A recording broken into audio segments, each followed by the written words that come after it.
अब चलिए बात करते हैं एरिया वेक्टर की। तो मुझे बताइए, जो एरिया होता है वो क्या होता है? वेक्टर क्वांटिटी होता है कि स्केलर क्वांटिटी होता है? तो एरिया है जो, वो वेक्टर क्वांटिटी है। जैसे मैं खड़ा हूँ, ये मेरे फेस का एरिया है। मैं बोलूँ मेरा फेस कहाँ है, तो आप बताएंगे सर इस डायरेक्शन में है। यदि मैं हाथ को ऐसा कर दूँ तो मैं बोले इसका पाम कहाँ है, तो बोलोगे ऊपर। इसका डाउनवर्ड कहाँ है, ये। तो इस एरिया में आप इसका डायरेक्शन बता रहे हैं। तो इसी तरह से यहाँ पर एरिया का डायरेक्शन बताते हैं। कोई भी एरिया होता है उसके ऊपर एक आउटवर्ड नॉर्मल खींच दीजिए, वही उसका वेक्टर होता है। तो चलिए यहाँ पर हम एरिया वेक्टर की बात करते हैं।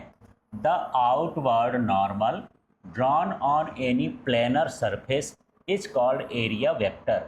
Any curved surface is divided into small components and each small component can be considered planar. तो देख लीजिए, कोई भी हमारे पास प्लेन सरफेस है, जैसे ये सरफेस हो गई, और इस सरफेस पर मुझे पता करना है कि इसका वेक्टर कहाँ है। तो किसी भी पॉइंट पर आप आउटवर्ड इस पर नॉर्मल खींच दीजिए, तो उसका वो क्या कहलाता है, एरिया वेक्टर कहलाता है। लेकिन अब आपका क्वेश्चन ये है कि यदि ये सरफेस प्लेनर नहीं है, ऐसा सरफेस है, कर्व्ड है, तब क्या करेंगे? तब इसके छोटे छोटे पार्ट्स बनाइए। ये जो स्मॉल पार्ट्स हैं उसको हम प्लेनर कंसीडर कर सकते हैं। जैसे अर्थ बहुत बड़ी है, लेकिन हम एक छोटे पार्ट में रहते हैं, तो हमको कैसे दिखती है? फ्लैट दिखती है, मतलब प्लेन दिखती है।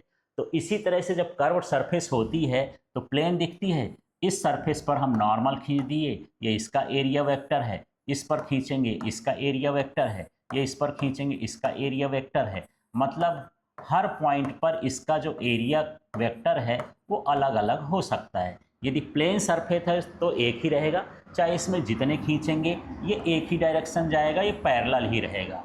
लेकिन कर्व्ड सरफेस में ये जो एरिया वेक्टर होते हैं हर पॉइंट के अलग अलग होते हैं, तो इनको हम छोटे छोटे स्मॉल पार्ट्स में, स्मॉल एरिया में डिवाइड कर लेते हैं। इस तरह से एरिया वेक्टर हो गया। तो आपको समझ में आ गया होगा कि किसी प्लेनर सरफेस में यदि हम आउटवर्ड नॉर्मल खींचते हैं तो उसका वो क्या कहलाता है, एरिया वेक्टर कहलाता है।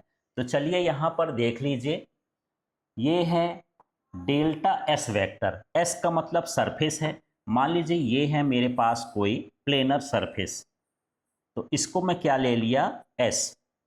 इसमें हम छोटा सा पार्ट ऐसे ले लेते हैं, इसको मैंने कह दिया डेल्टा एस, और इस पर एक नॉर्मल खींच देते हैं। ये इसका क्या कहलाया, एरिया वेक्टर कहलाया। तो इसको कैसे लिखेंगे? हमारे पास डेल्टा एस छोटा सा एरिया है, उस पर एक हमने नॉर्मल खींचा है, और यही डेल्टा एस का वेक्टर है, इस एरिया का वेक्टर कहला गया। तो इस तरह से हम एरिया वेक्टर को डिफाइन कर सकते हैं।